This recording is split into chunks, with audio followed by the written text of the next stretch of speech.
Friends, पूजा के garden में आप सभी का स्वागत है।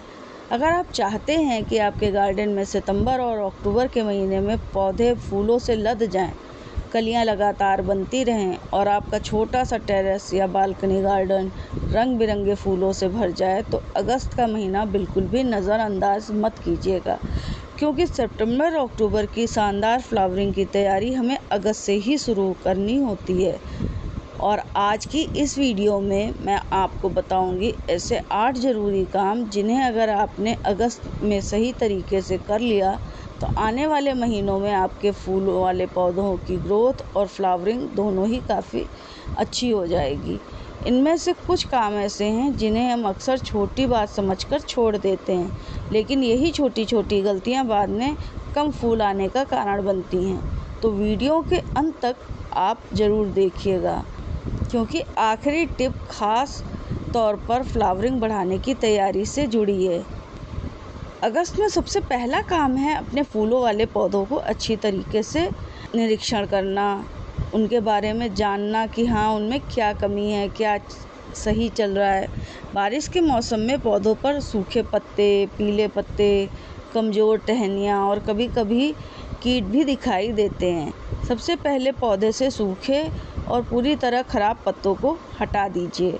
पौधों के अंदर अगर बहुत ज़्यादा सूखी या कमज़ोर शाखाएं हैं तो उन्हें भी कट करके हटा दीजिए, लेकिन ध्यान रखिए हर पौधे में इस समय बहुत ज़्यादा प्रूनिंग करना सही नहीं होता है। ख़ास तौर पे जिन पौधों पर पहले से कलियां बनी हुई हैं, उनकी फ्लावरिंग ब्रांचेस को बिना ज़रूरत ना काटिए। अब पत्तियों की ऊपरी और निचली सतह को भी ज़रूर चेक कर लीजिए। अगर कहीं छोटे छोटे पेस्ट, चिपचिपाहट, जाले या पत्तियों का असामान्य तरीके से मुड़ना दिखाई दे तो शुरुआत में ही उसका समाधान कर दीजिए, क्योंकि स्वस्थ पत्तियां ही पौधे के लिए भोजन बनाने में मदद करती हैं और आगे चलकर अच्छी फ्लावरिंग के लिए उसको एनर्जी देती हैं। इसलिए अगस्त में अपने पौधों को एक बार पूरी तरीके से ज़रूर चेक कर लीजिए। फ्रेंड्स, अगस्त में सबसे बड़ी समस्या होती है बारिश और ज़्यादा नमी। फूल वाले पौधों को पानी चाहिए, लेकिन लगातार गीली मिट्टी कई पौधों के लिए परेशानी पैदा कर देती है। इसलिए अपने पॉट्स को ज़रूर चेक करिए। गमले के नीचे ड्रेनेज होल्स खुले हैं या नहीं, ये देखिए। अगर आपके गमले के नीचे प्लेट लगी हुई है तो उनको हटा दीजिए, जिससे कि पानी अच्छे से ड्रेन हो जाए। अगर पानी गमले में रुका रहा तो रूट रॉट की प्रॉब्लम शुरू हो जाती है।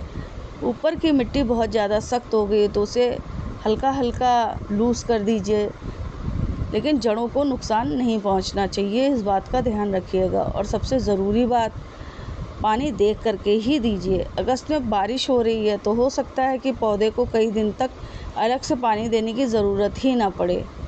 उंगली से मिट्टी की ऊपरी परत को 2 इंच तक चेक करिए। पौधे में ज़रूरत के अनुसार ही पानी दीजिए। पहले मिट्टी की नमी को चेक कर लीजिए, फिर पौधे में पानी दीजिए। याद रखिए, अच्छी फ्लावरिंग के लिए सिर्फ खाद ही ज़रूरी नहीं है, हेल्दी रूट्स और अच्छी ड्रेनेज भी उतनी ही ज़रूरी है। अब बात आती है सनलाइट की।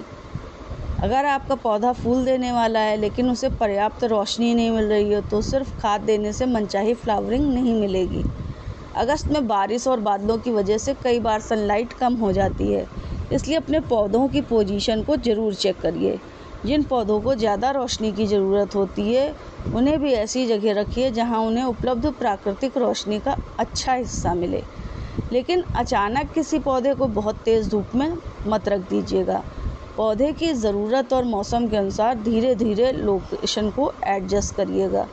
और एक बात और याद रखिएगा, हर पौधे की सनलाइट रिक्वायरमेंट अलग अलग होती है, इसलिए किसी एक पौधे के लिए सही जगह दूसरे पौधे के लिए सही हो ये ज़रूरी नहीं है। अगर अगस्त में पौधों को पर्याप्त रोशनी और हेल्दी ग्रोथ मिलेगी तो सितंबर अक्टूबर की फ्लावरिंग के लिए पौधा बेहतर तरीके से तैयार होगा। अब आता है सबसे इम्पॉर्टेंट पॉइंट, पौधों की न्यूट्रिशन। बारिश के मौसम में कई बार लगातार पानी पड़ने से न्यूट्रिएंट मिट्टी से बाहर निकल जाते हैं, इसलिए अगस्त में पौधे की ज़रूरत के अनुसार ही न्यूट्रिशन देना ज़रूरी है। लेकिन यहाँ एक बहुत बड़ी गलती लोग करते हैं, वे फ्लावरिंग बढ़ाने के चक्कर में बहुत ज़्यादा फर्टिलाइज़र देना शुरू कर देते हैं। ऐसा बिल्कुल मत करिए। फर्टिलाइज़र हमेशा पौधे की स्थिति, मिट्टी और उसकी ग्रोथ स्टेज के अनुसार ही दीजिए। अगर पौधा अभी हेल्दी वेजिटेटिव ग्रोथ कर रहा है तो उसे बैलेंस न्यूट्रिशन दीजिए और फ्लावरिंग के करीब आने पर पौधे को ज़रूरत के अनुसार फास्फोरस और पोटेशियम सहित बैलेंस न्यूट्रिएंट्स दिए जाते हैं। ऑर्गेनिक गार्डनर्स अच्छी तरह तैयार कंपोस्ट या वर्मी कंपोस्ट जैसी ऑर्गेनिक चीज़ों का यूज़ करते हैं, लेकिन मात्रा हमेशा सीमित और पौधे की ज़रूरत के अनुसार ही रखिए। ज़्यादा खाद का मतलब ज़्यादा फूल नहीं होता है। कभी कभी ज़्यादा फर्टिलाइज़र जड़ों को और पौधों को दोनों को नुकसान पहुंचाता है। इसलिए अगस्त में हमारा एम होना चाहिए कि हम पौधे को हेल्दी बनाएं, ना कि उनमें ओवर फीडिंग करें। अब बात करते हैं प्रूनिंग और पिंचिंग की। कई फ्लावरिंग प्लांट्स में प्रूनिंग या पिंचिंग से नई ब्रांचेस निकलने में मदद मिलती है और ज़्यादा फ्लावरिंग पॉइंट्स तैयार होते हैं। लेकिन अगस्त में प्रूनिंग करते समय थोड़ा सा सावधानी बरतिए। हर एक पौधे को एक जैसा प्रून नहीं किया जाता। कुछ पौधों में हल्की प्रूनिंग या पिंचिंग फ़ायदेमंद होती है, जबकि कुछ पौधों में गलत समय पर ज़्यादा प्रूनिंग करने से आने वाली फ्लावरिंग प्रभावित हो जाती है। इसलिए पहले अपने पौधे के बारे में जानिए कि वह नई ग्रोथ पर फूल देता है या पुरानी ग्रोथ पर दे रहा है। जहाँ उचित हो वहाँ बहुत ज़्यादा लंबी, कमज़ोर, अनावश्यक ग्रोथ को मैनेज करिए। अगर प्लांट पहले से बड्स और फ्लावर्स से भरा हुआ है तो सिर्फ ज़्यादा ब्रांचेस बनाने के लिए उसे ज़बरदस्ती प्रून ना करिए। यानी अगस्त में प्रूनिंग ज़रूरत के हिसाब से करिए, बिना ज़रूरत के पौधों में प्रूनिंग मत करिए। फ्रेंड्स, सितंबर अक्टूबर में बम्पर फ्लावरिंग चाहिए तो अगस्त में पेस्ट और डिजीज़ कंट्रोल में ध्यान देना बहुत ज़रूरी है। बारिश और ह्यूमिडिटी के कारण कुछ पौधों में फंगल प्रॉब्लम आ जाती है। साथ ही एफिड्स, मिलीबग्स, माइट्स जैसे छोटे छोटे पेस्ट भी दिखाई देते हैं। इसलिए सप्ताह में एक बार पौधों के ऊपर नीम ऑयल का स्प्रे ज़रूर करिए, खासकर नई पत्तियों और कोमल जो शूट्स निकलते हैं पत्तियों की नीचे वाली सतहों पर। अगर समस्या शुरू हुई है तो पौधे की सफाई और ट्रीटमेंट से उसे मैनेज करना आसान हो जाएगा। लेकिन किसी भी पेस्टिसाइड या फंगिसाइड का इस्तेमाल करते समय ये ज़रूर देख लीजिए कि उसकी कितनी मात्रा पौधे को देनी है। ज़्यादा देने से भी पौधे के ऊपर नुकसान पहुंचता है। एक साथ कई प्रोडक्ट मिलाकर पौधे पर प्रयोग करने से बचिए। और सबसे महत्वपूर्ण बात, बीमार पौधे को स्वस्थ पौधों से अलग रखिए।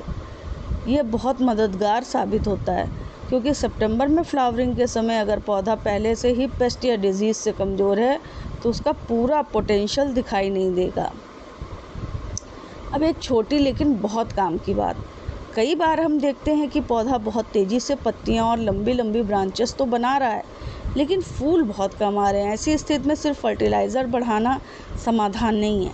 हमें देखना होगा कि पौधे को पर्याप्त रोशनी मिल रही है या नहीं, वाटरिंग सही है कि नहीं, इसका ड्रेनेज सिस्टम सही है कि नहीं, और प्रूनिंग की तो ज़रूरत नहीं है इस पौधे को। फ्लावरिंग प्लांट्स में हेल्दी ब्रांचिंग बहुत महत्वपूर्ण होती है। जितनी स्वस्थ और मजबूत नई ब्रांचेस होंगी उतनी ही ज़्यादा फ्लावरिंग होगी। और अब आता है हमारा आखिरी और बहुत ज़रूरी काम। अगस्त में पौधे की केयर को एक रूटीन बना दीजिए। सिर्फ एक दिन खाद डालने पर एक बार प्रूनिंग करने से बम्पर फ्लावरिंग की गारंटी नहीं होती। पौधे की केयर लगातार करनी पड़ती है। इसलिए आप हर सप्ताह पौधे को चेक करिए, मिट्टी की मॉइस्चर को चेक करिए, कीटों और डिसीज़ों को चेक करिए, सूखे पत्ते पौधे से हटा दीजिए। जहाँ ज़रूरत हो वहाँ प्लांट को सपोर्ट दीजिए। पौधे की सनलाइट पोजीशन को भी चेक करते रहिए और फर्टिलाइज़र या किसी ट्रीटमेंट की ज़रूरत हो तो प्लांट स्पेसिफिक रिक्वायरमेंट के अनुसार ही उसमें करें। इसके साथ साथ अगस्त के अंत तक अपनी फ्लावरिंग प्लांट्स की स्थिति पर ज़रूर नज़र रखिए कि ये पौधा हेल्दी है कि नहीं, इसमें नई ग्रोथ आ रही है कि नहीं, किसमें बड्स बनना शुरू हो गई है, किस पौधे की मिट्टी में ज़्यादा देर तक गीलापन रहता है।